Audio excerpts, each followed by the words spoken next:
Hello, everyone. This is Adam Meister, the Bitcoin Meister, the Disrupt Meister. Welcome to Today in Bitcoin. Today is February the 7th, 2017. We have a very special guest coming from a farm in Zimbabwe. This is Allister Banks. He was on the channel before when I was in Zimbabwe. I met him in Zimbabwe, and now he's going to tell us a little bit about what's going on in Zimbabwe with Bitcoin and his business, his cattle. Allister Banks, welcome to the show. Adam, it's great to have you. Really wet Zimbabwe after a drought of last year. We can see the dam in the background. Welcome to Africa, you and your viewers. Excellent. Now quickly go over the history of the financial situation that you've gone through in Zimbabwe recently, and how with your business also you dealt with just incredibly inflationary things in the recent past. Yeah, well, look, in 1980, the dollar in Zimbabwe was worth $2 US. That was in 1980.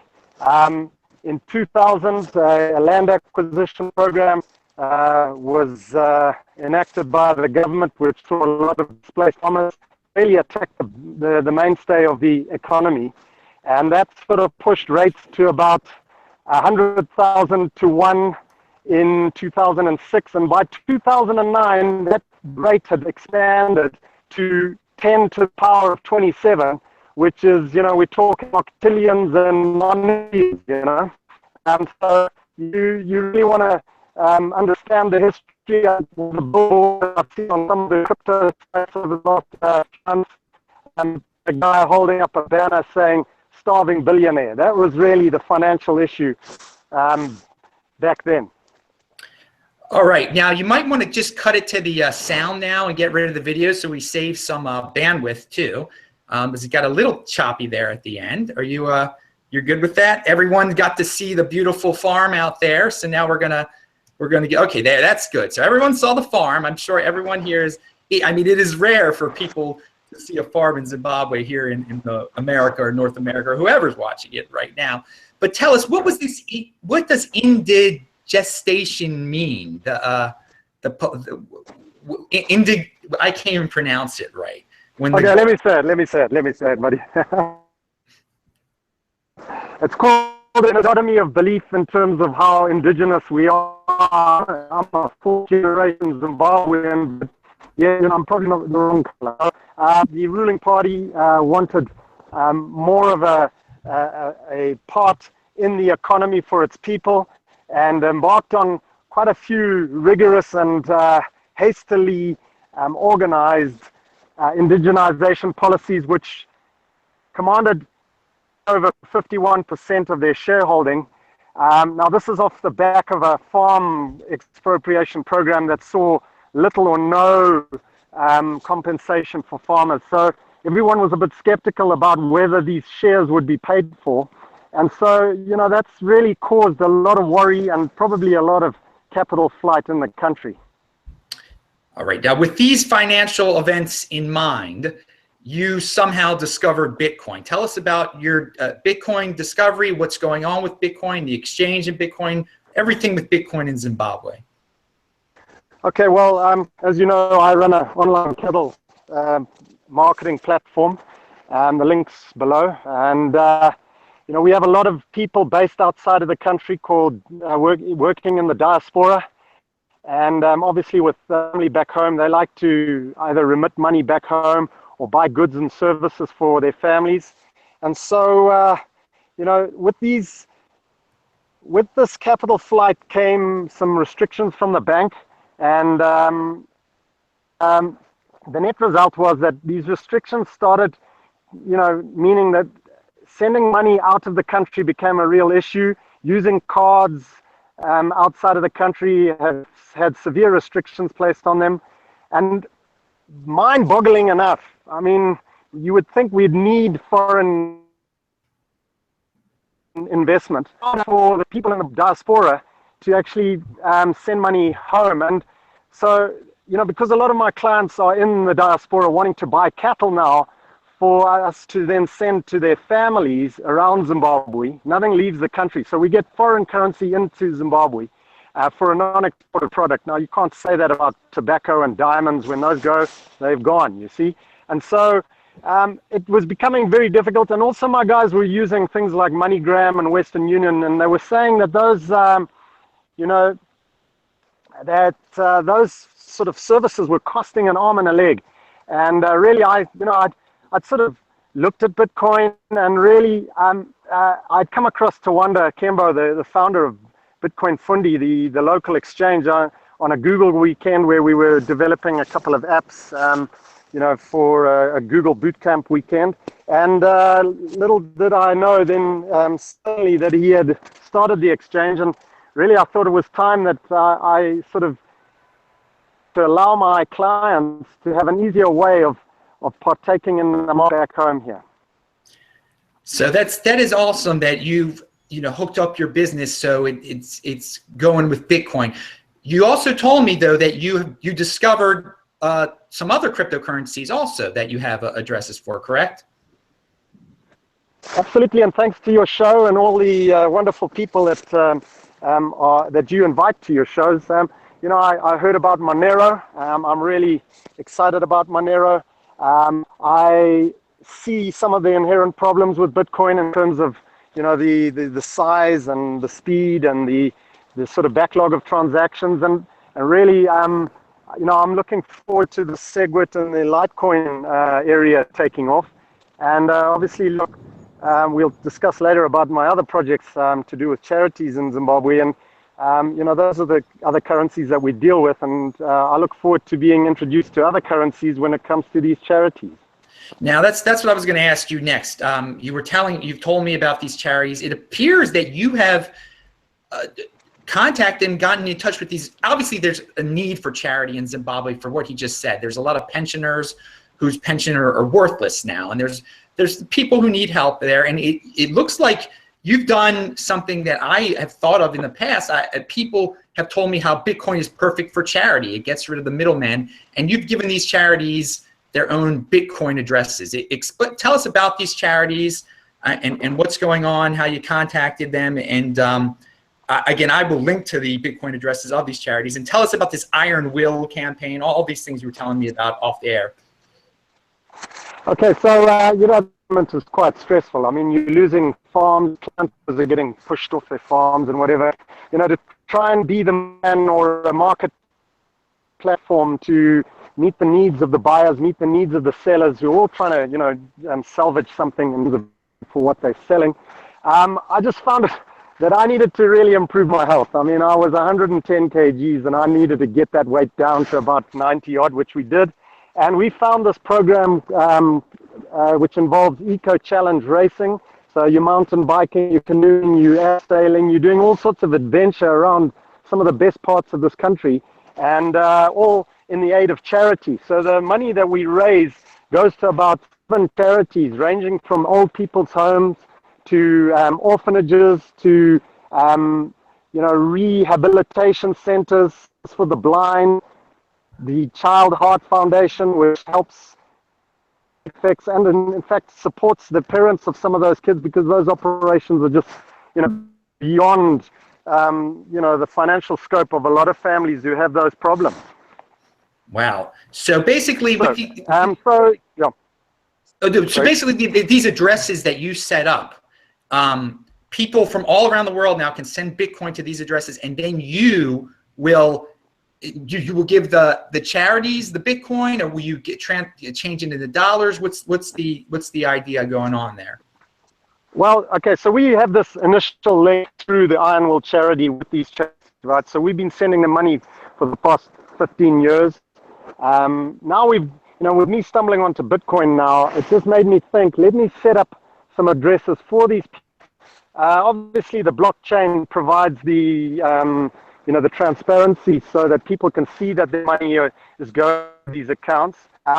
In connection and in collaboration with Tawanda at Bitcoin Fundi, should these people not want to hold to that Bitcoin, obviously we'll liquidate that at the exchange at the prevailing rates, which currently about 1100 at the moment. So, there is a bit of a premium on that as well here in Zimbabwe.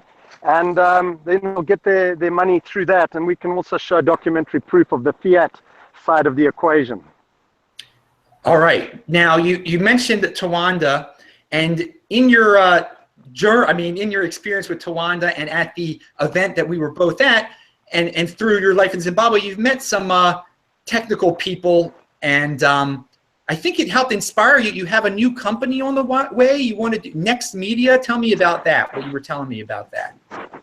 Yeah, well, thanks to you, and thanks to all the people that supported you and Lorian from South Africa. We had our first Bitcoin conference hosted by Bitcoin Fundi and Tawanda's company. I think, where they thought they might get a lot more technical, they really saw that the uptake and the need for information from people who didn't know about Bitcoin was greater, and really we got a good education.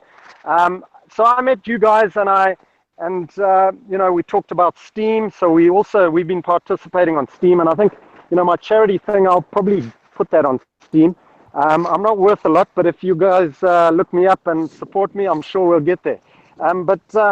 Yeah, Tawanda's exchange has provided a real sort of gap filler to get people started, and I think it's a platform for sharing information.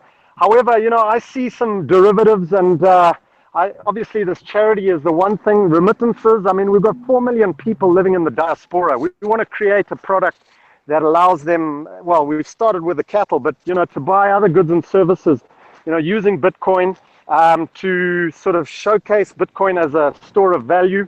We also finding other ways of actually transacting in other currencies that that may need to find the light of day in Zimbabwe. So Next Media is a company right off the bat. It does own the rights to the app that Tawanda and I developed. It's basically called Queue for You. You can buy your place in the queue at any one of these places where there's a problem. So that's the first asset that Next Media owns.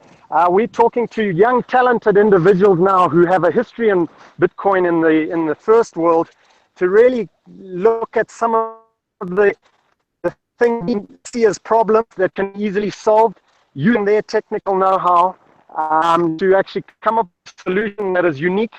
Firstly to Zimbabwe, secondly to the SADC region, which is the Southern African region, and really the world. We're talking to second-tier financial institutions, because I think the banks are obviously a little bit hesitant, but we'll have good uptake from microfinance organizations, and I think that's the sort of having the network links that we developed at that conference, working in conjunction with the local exchange. I think there's quite a lot for this new company to do. So that is Next Media. Wow. Okay. Lots of exciting stuff. I didn't fully know about that. That's really cool. What's going on? We're getting toward the end of this now. Do you have anything more to say about the online cattle sales? Anything? Just anything with Zimbabwe, Bitcoin? I think one of the questions people have is, you've been through a lot in Zimbabwe. Now, obviously, you're doing a lot of cool things also. What makes you want to stay? What has made you stay? Just the hope of a future, or what's? I know that's a big question there, but people wonder. Yeah, it is a huge question. We've been blessed here.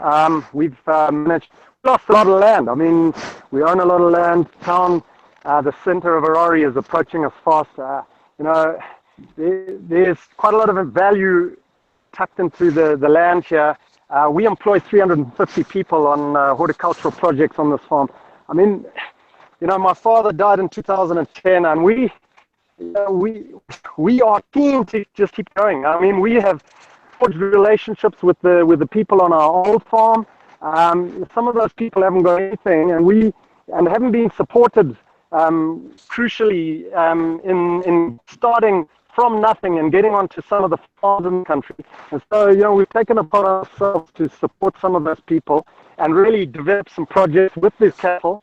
Some of the projects that you guys might find is that we're putting bulls in some of the poorest economies of the country, communities of the country, and would like to, try and, if there's some way of supporting through Bitcoin, the purchase breeding stock that can then be utilized to improve the genetics of some of these herds that are owned by some of the small-scale farmers in this country. And I think we're on the way to that with some of our collation companies.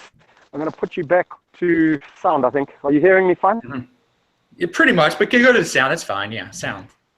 Okay, stand by. Okay. So yeah, I mean, developing ties and joint ventures with the people on the land is my passion. That's what I'm trained for. I'm trained in markets, so developing markets and getting the transactability of untransactable things is my sort of version of disruption here in Zimbabwe. So my passion. Oh, it's very, very excellent. Is the land in Zimbabwe. Yeah. All right. It's sounding. It's getting a little choppy there at the end, which is it's fine. I think we've covered everything here. I just want to say I think people are going to be really excited by this. We're going to have your contact information below. We're going to have the charity information below. I think people want to help, and they admire what you're doing there. You're really doing some good things. You're helping the people on the land, and at the same time, you're helping develop the technical community also of that region. So I hope to God that we meet again in person, that I get down to Southern Africa. But for now, I'm really happy to talk to you here on the internet and just introduce the world to you. So again, if there's anything more, do you have any other things you wanted to get out there and tell anyone? Africa may be wild. I think Africa is getting wild about Bitcoin. So enjoy the ride. And where you find that you've done well out of Bitcoin, give back to some of those Bitcoin communities that are really developing and need you. That's my one-liner, and hopefully I can send some video of our big adventures across this wide country of ours. Awesome. Well, that's a good way to conclude. Okay, everyone. Well, I'm still Adam Meister. I wanted to say later today, if you're watching right now, you're going to get a little preview, 6:30 p.m. Eastern time today. Charlie Lee of Litecoin is going to be on this channel. We're going to be interviewing him. So once again, thank you, Allister Banks, for coming on the show. I'm Adam Meister, the Bitcoin Meister, the Disrupt Meister. Remember to subscribe to this channel, like this video, share this video, spread the word. I will talk to all of you later. Bye-bye. Take care, mate. All the best.